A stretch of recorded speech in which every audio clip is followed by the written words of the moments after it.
Hey guys, what's up? It's your girl Cameron, and I'm back with another review. This is our review on Self-Made, Netflix 4-episode series, and I am joined with these lovely ladies. We got Paige.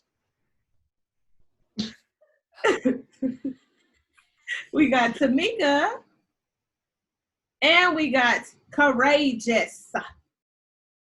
All right, so we are all here to talk about series on Netflix.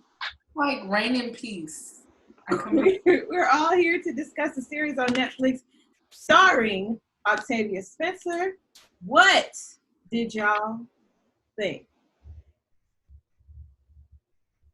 Don't all talk at once. Alright. So, what I like the way, like the overall series was good for me. I like the way that they kind of use modern things in between to try to keep the attention of the audience, because sometimes these movies can get like a little, I don't want to say boring because that's far from what it is, but it definitely keeps you awake throughout the whole thing, and I feel like it catches the attention of a younger audience using those different techniques.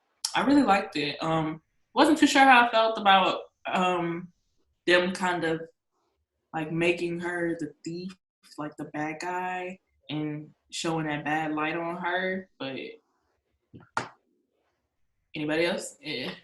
Take it away. So I learned about Madam C.J. Walker long before this came out, of course, as I'm sure as we all did. But there were certain things that I was questioning, like you said, them making her the thief. And I realized that it was, it wasn't the actual true story. It's based on true events, and those mean two completely different things. But I did feel like that was a negative, because a lot of comments that I read, they were speaking negative about Madam C.J. Walker, saying how she disrespected her mentor when that character actually wasn't even a real person. But you said, huh? She was a real person. Well, she was a real person, but her, like how they had her name. What was her name in the name? I think it was Addie in the movie, but it's Annie Malone. Yeah. Right. So the way they I don't know, put it together, it wasn't as the events happened in actuality. And I think that they did that just to create that conflict, between the antagonist and the protagonist, to keep our attention. But it wasn't necessarily the absolute truth of how it actually happened back in the day. So that part is what I disagree with. I see it twofold. So one, like, kudos to Netflix for showcasing Black stories. We always talk about how, like, growing up, we didn't see a lot of us, and so seeing how much we've changed that for younger generations has been awesome to see. Like, I would have loved to see this as a teenage girl growing up. Right. I thought it was great for that aspect. However, since I am now going to be a history teacher, I'm big on history. And so the thing about it is like, Tamika, thanks for bringing up the point about, like, based on true story versus, like, inspired by, or all these play on words that Hollywood decides to do. Regardless of that, there are some people who've never heard of Madam C.J. Walker. Right. It's like their first experience of knowing her story and, like, things about her. And I just really, I hate the way that they made another Black woman the enemy, because at the end of the day, like, especially now and then, there are so many powers working against minorities. Like, I hate that they chose to make that the enemy, when in reality they weren't. That's how it went down. And so just like, yeah. Madam C.J. Walker did use a lot of her formulas and, like, improve them, but you didn't have to make it seem like she was stepping or kicking other Black women to get ahead, because both of them were millionaires. Mm-hmm. And so, again, like, I'm really proud of Netflix for showcasing our stories, and I think it was LeBron James was producer for that. So, like, I'm really proud of him for showcasing that story as well. But I just wish they were a little bit more thoughtful in who the enemy was. Right.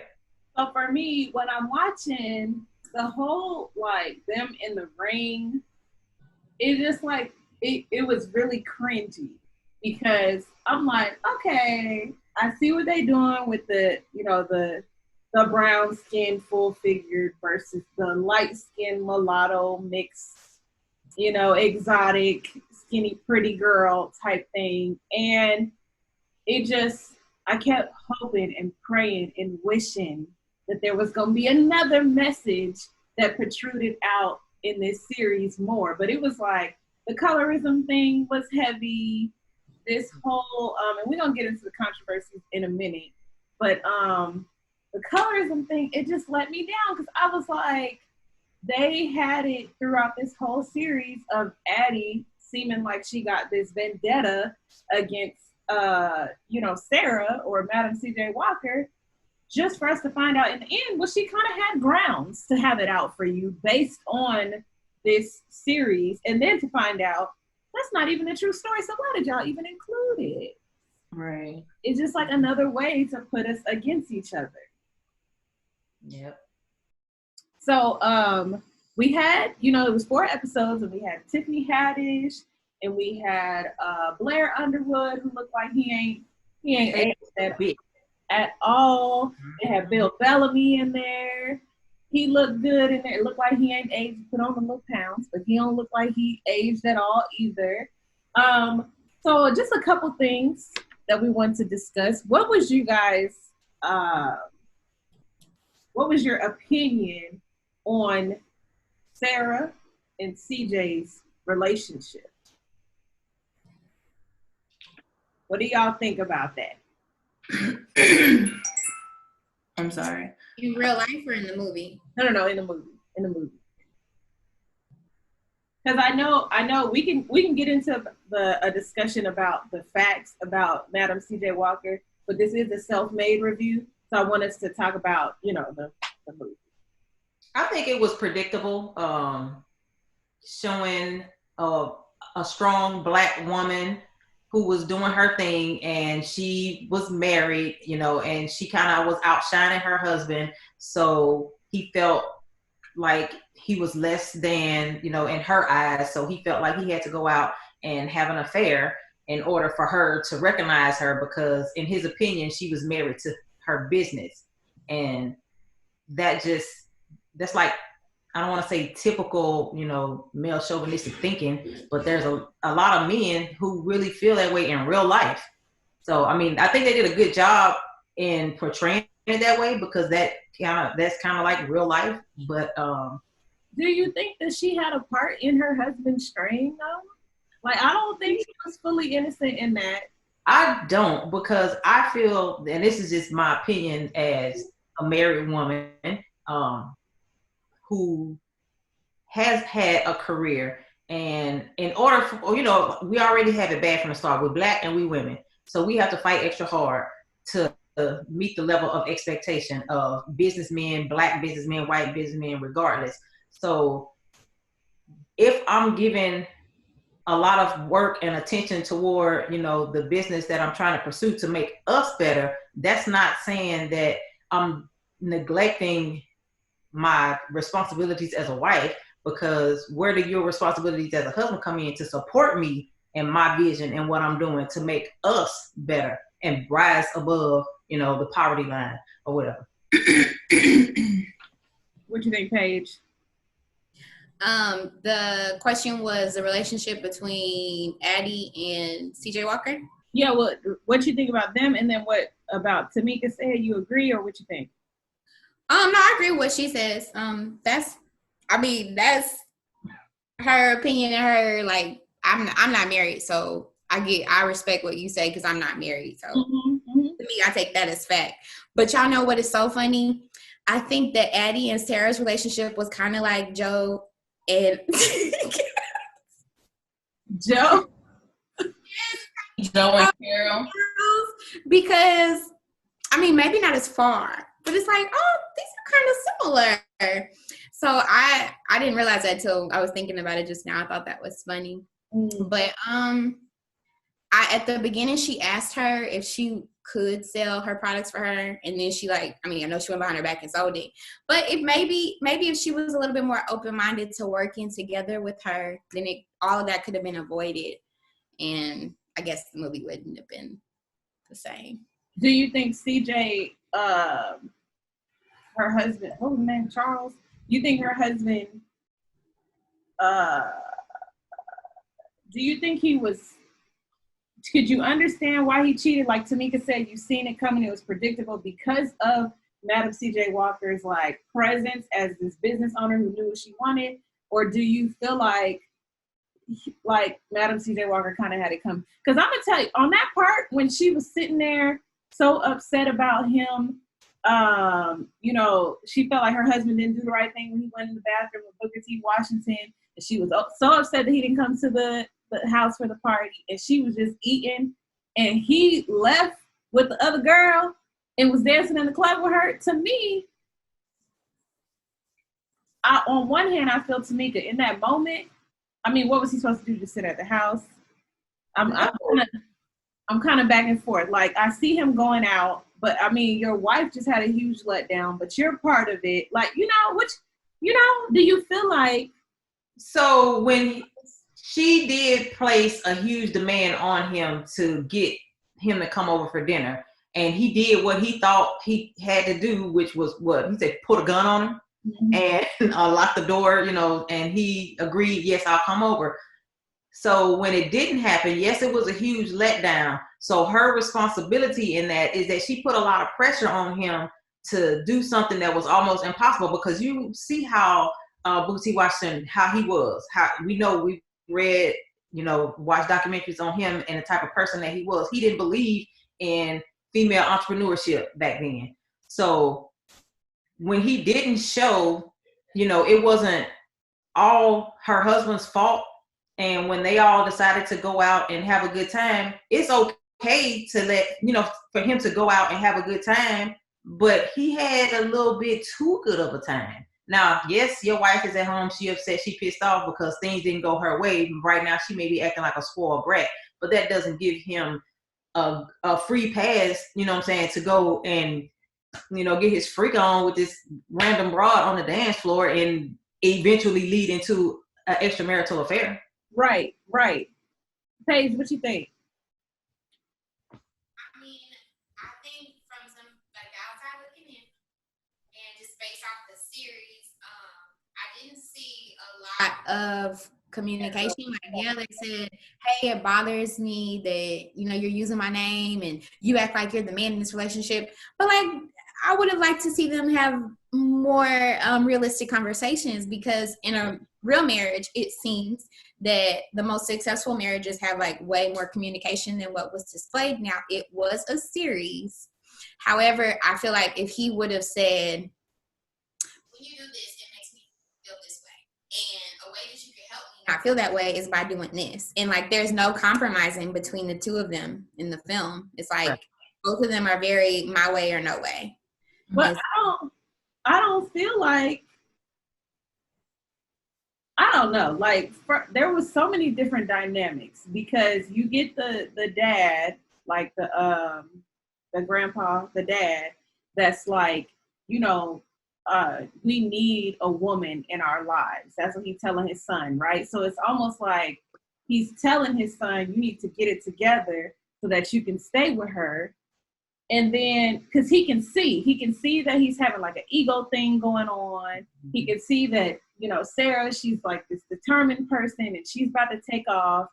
But it's there's lots of communication that's not happening. And I feel like it's kind of true to real life. It kind of be little stuff that don't be being said, and people be making moves and don't just say what it is. He could have just really just said, like you said, Paige, this makes me feel this way, but I don't feel like most men are in tune enough to say that when it comes to their ego. Because when she was standing there and it was one part where it was only men go to this or whatever.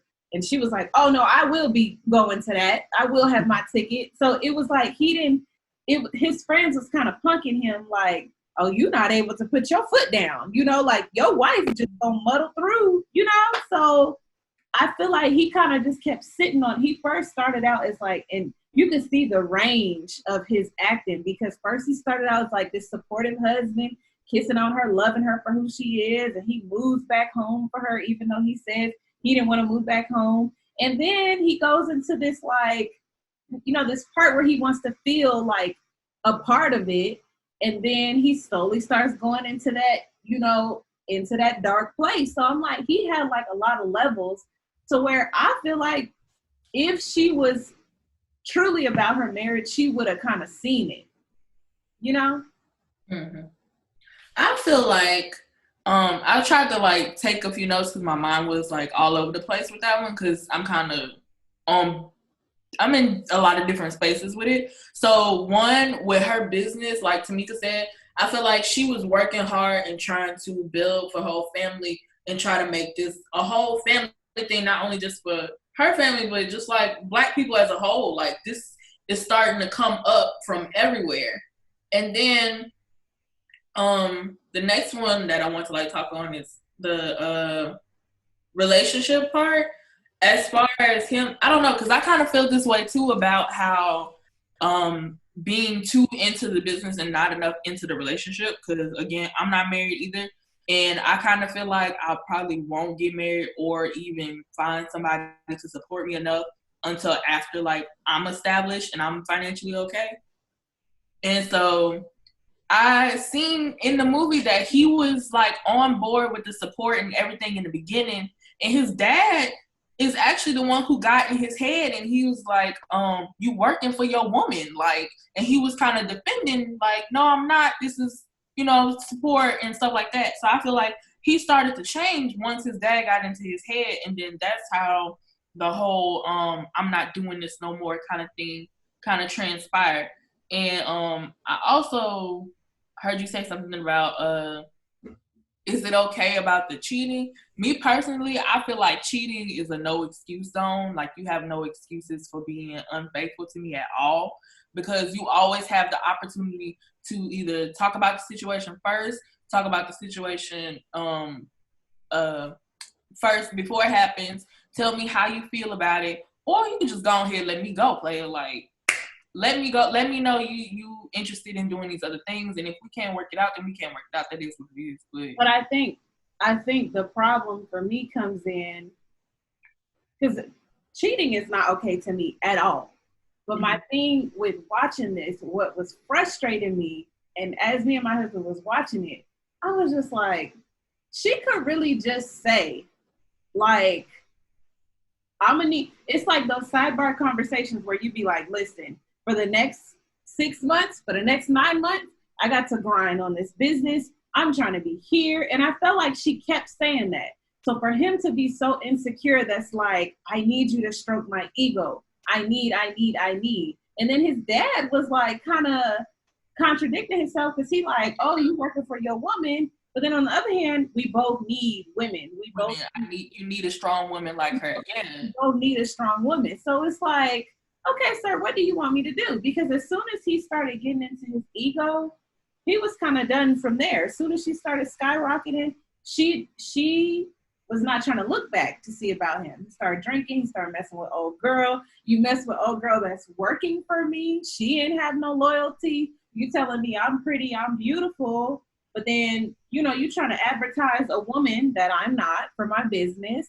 It's right. All kind of stuff like that just, I'm a firm believer that there's something that happens between the good life in a relationship and then the cheating. It's like something in between that can be caught, like something in your mind, something in your insecurity, in your ego, in your something is happening that is growing before you get over to the cheating part.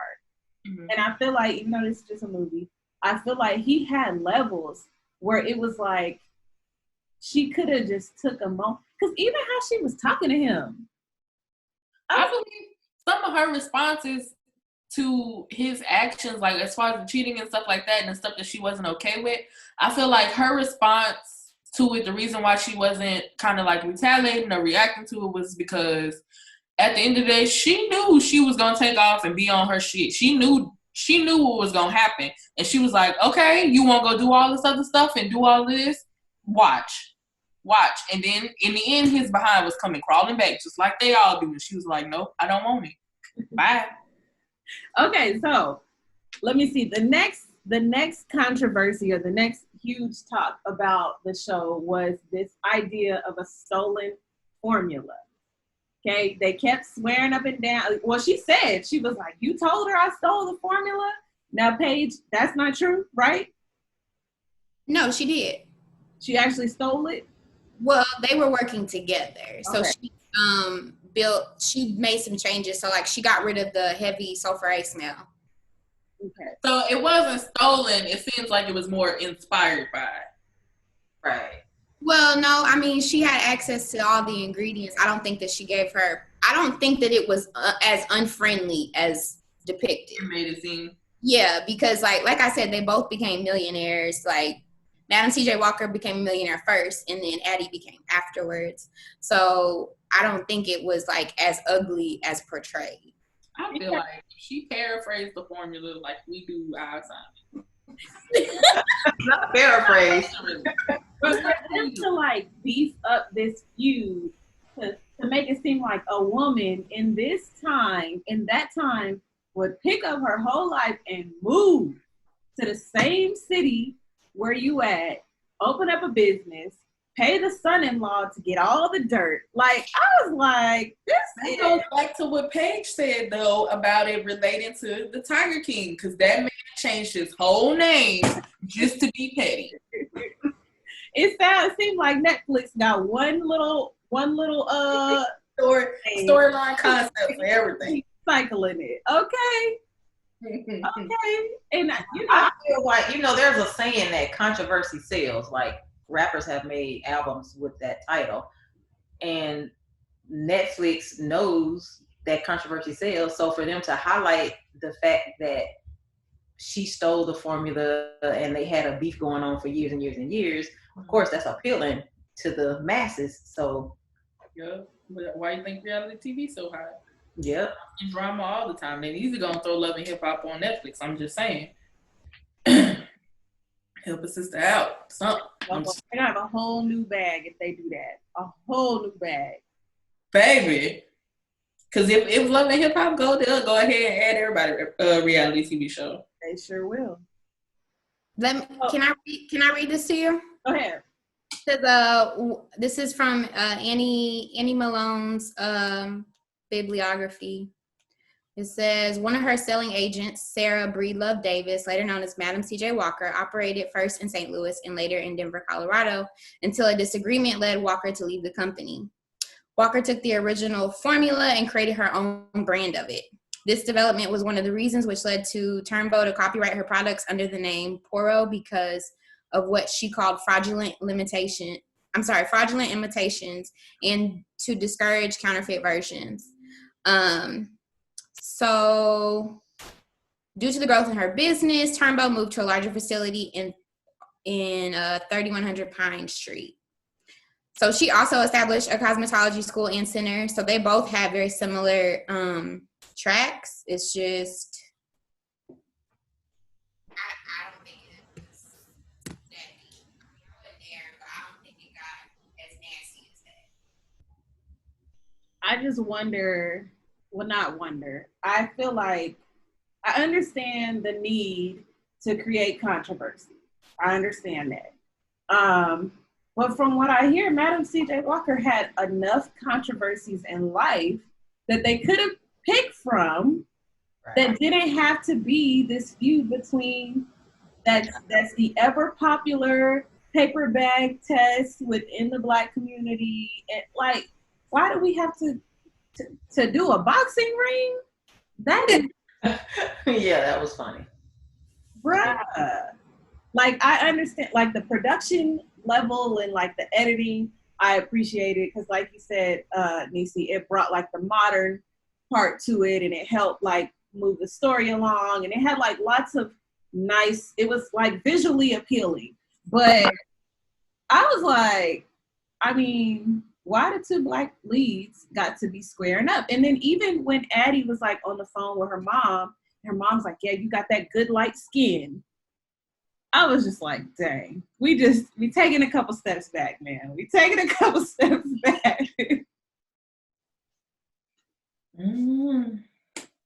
All right, so let me see. We did the stolen formula, Krabby Patties. All right, so I heard that Madam C.J. Walker's daughter, played by Tiffany Haddish, wasn't even gay and married more than once. Like, okay, I'm a little, because this, like, we talked about Madam C.J. Walker growing up and stuff, but it was never in depth to like her family and things like that.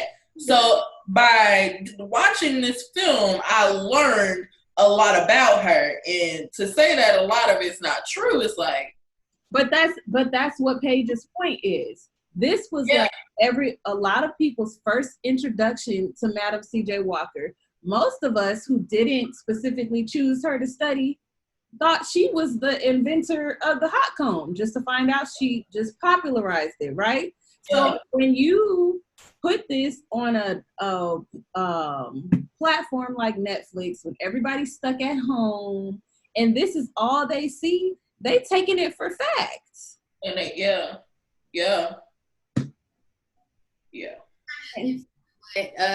Dr. Dixon would talk about in class and how we have like a responsibility as people who produce media to make sure the content that we're putting forth is like true, because you never know who saw that and was like, is really going around and thinking it.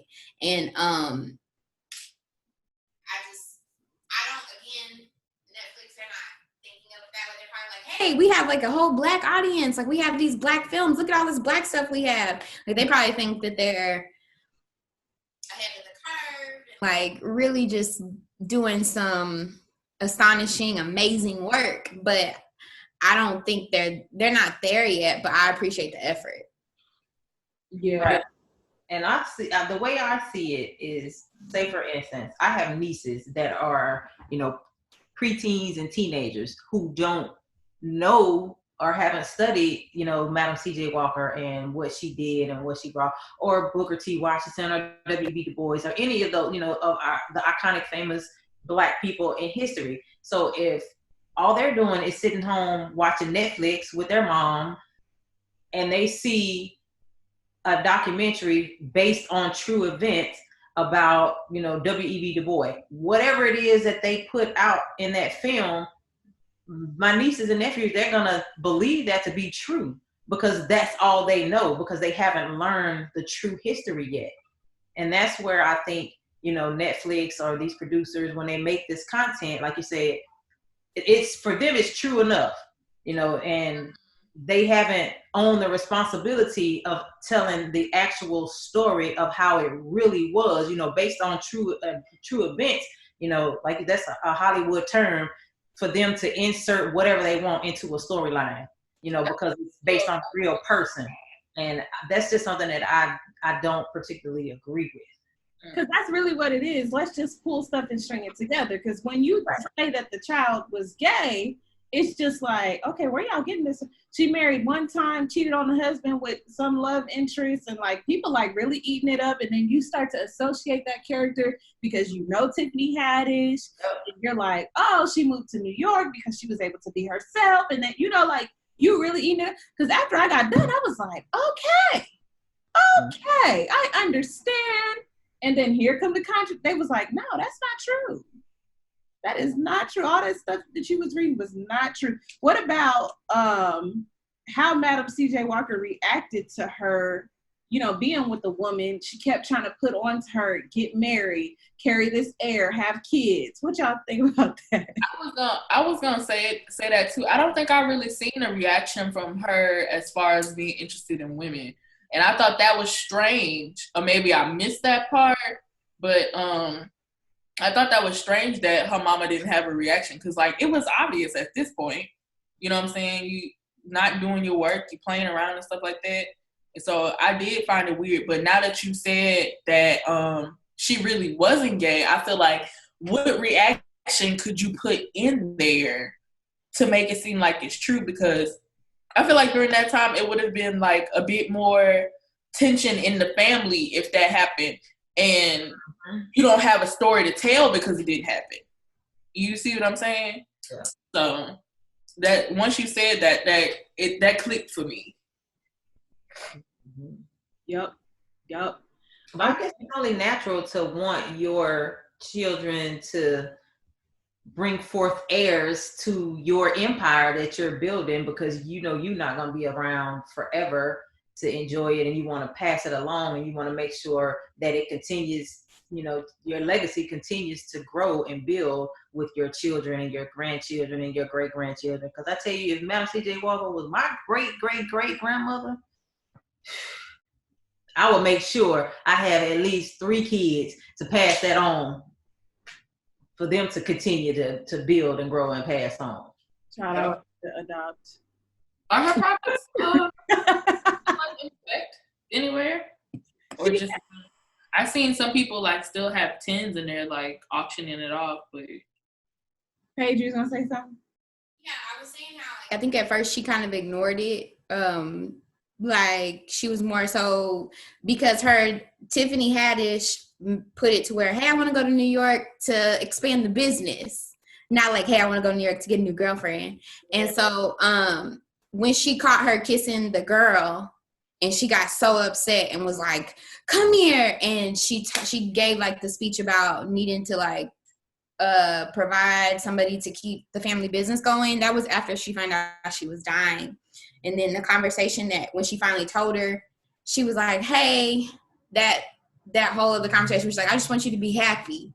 Like almost like she accepted her daughter being gay. I thought it was interesting how they did that, because I was just like, who was at these conversations? What made me upset was because in that moment, I can't stand when people like use, and this might sound messed up, so call me on it if it is what it is. But don't use, because you hadn't said nothing about your health at all yet. Okay? You was just saying, rushing around, trying to make all these things happen. And I'm not a mother, so I don't know, Tamika, you can chime in. But she was, trying to make all these things happen, all these changes happen, trying to get her to date, and, because, she feels like she's on the clock.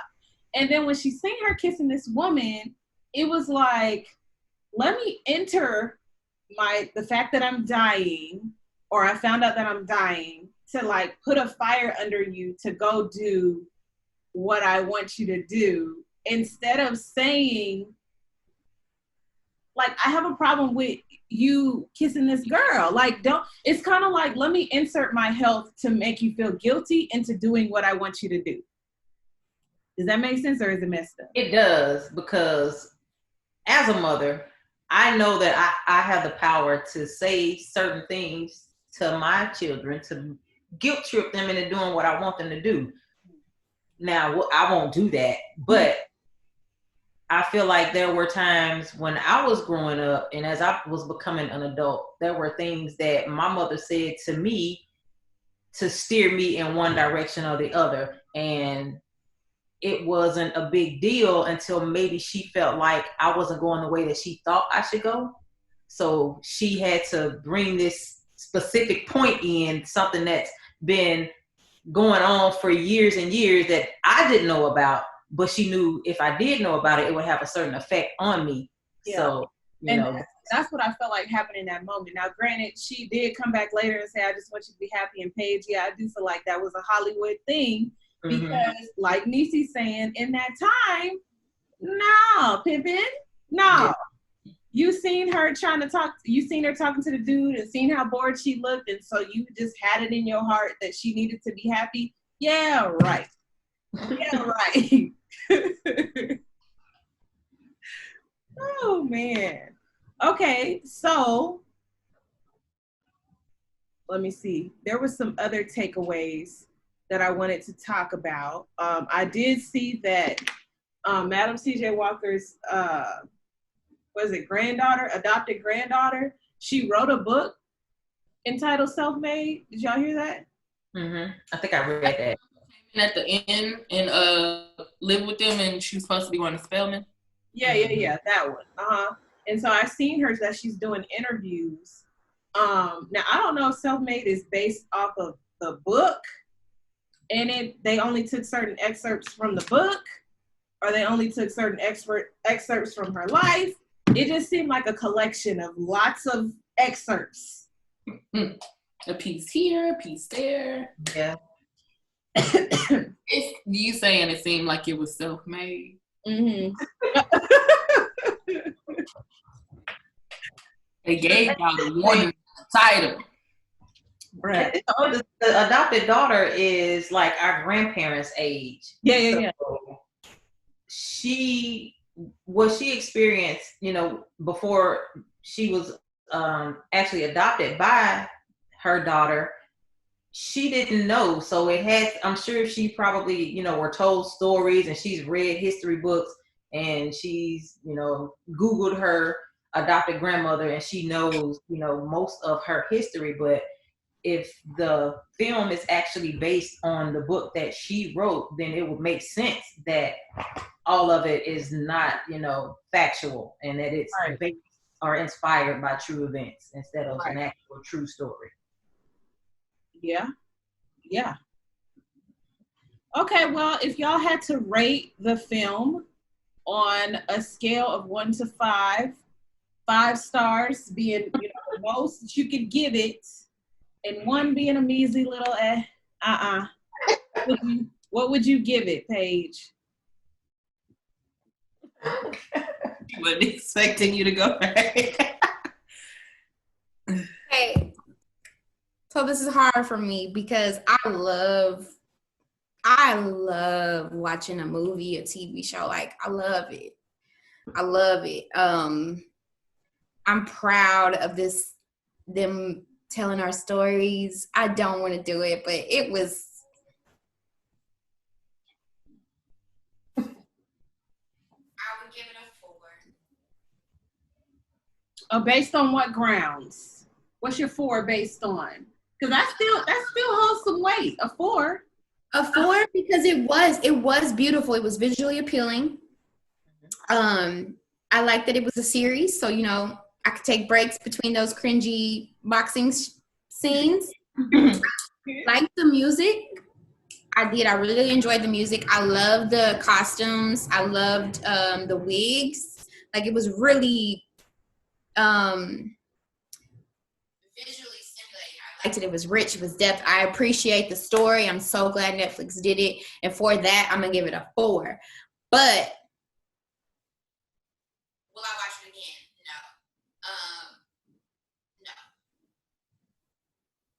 No. Okay, Niecy. I would also give it a 4 because everything that I liked about it, I liked the transitions, the angles and things in the movie as well. I like that they kind of kept it modern to get a younger audience. However, I would have given that 5-star had the whole story, or at least majority of the story, could have been true, and what I learned, the thought I learned, was actually true. I still learned that's questionable now. That 5-star would have been given if everything was factual in there. But I do, like Paige said, appreciate the story being put out, and I like the fact that they kept it modern, and I like the fact that they showed a hard-working Black woman who just wasn't going to stop, period, until she got what she wanted. And that's something that I looked up to because I feel like I'm relatable to that. Like, I'm not stopping until my whole family is provided for. You know what I'm saying? Okay, Tamika. So cinematically, I would give it a 5 cinematically, because just like Niecy said, the angles, the shots, the costumes, the color, everything, they had a great cast, a lot of well-known actors and actresses that bring, people to the screen. Cinematically, it was a 5. Now, as far as the story goes, then I don't know, I would probably give it a 3 because of the way that they mixed factual events with a lot of fiction, and how they created that controversy between two Black women millionaires when they could have easily just highlighted one or the other and gave that inspiration to young Black women that's trying to come up, and not put the idea in their head that they have to fight with another Black woman that's trying to come up and trying to make it in order for them to make it. So on that note, I give it a 3. So I guess overall, I would give it a 4. Yeah, I'm right there with y'all. Like we all said, it was beautifully shot. The costumes was on point. The hair was on point. They had all shades of Black women represented. The actors and actresses did their thing. It was good to see Unc from the Jamie Foxx show. What's his name? Y'all know his name? Oh yeah. Dang. I'm finna Google it. Yeah. Morris. Something Morris. Okay. It was good seeing him, and like I said, if not for anything else, it got us all talking about Madam C.J. Walker. But, those who are Black, and mostly Black women are going hard for this. We just wanted a little more. So Octavia Spencer did her thing, though. So you can't tell me she's not CJ. Okay. Garrett Morris. Yeah. And then, hold on, before we end, I'm sorry. What do y'all think of her net? Like, we know her for Madam C.J. Walker, and she divorced that man. Just like Tina Turner kept her name when she divorced Ike, she had a right to keep her name when she divorced CJ because she built that name's reputation. Nobody knew who CJ Walker was before her. That's true. No thing. Yeah. I'm sorry. I was also gonna comment on Tiffany Haddish. Like it's not a bad thing, but I don't really know how to put it. But it was surprising seeing her in a film of this time, and I think this is my first time seeing her because usually she's in, she's the funny girl, the comedian in all the shows, the wacky one in all the shows, and I think this was a good opportunity for her to visit another what's the word I want to use? Help me. Time frame, I guess. To show some range in her acting. Yeah, there you go. That was a good opportunity for her. Yeah, that's true. That's true. Well, all right, y'all. Thank y'all for joining me for this review on Self-Made. Make sure you guys like the video down below. Subscribe to the channel and follow all the ladies, and I'll have their links in the description box, and comment on what you thought about Self-Made. I'm Kim Ray, and I'll see you guys next time. Bye.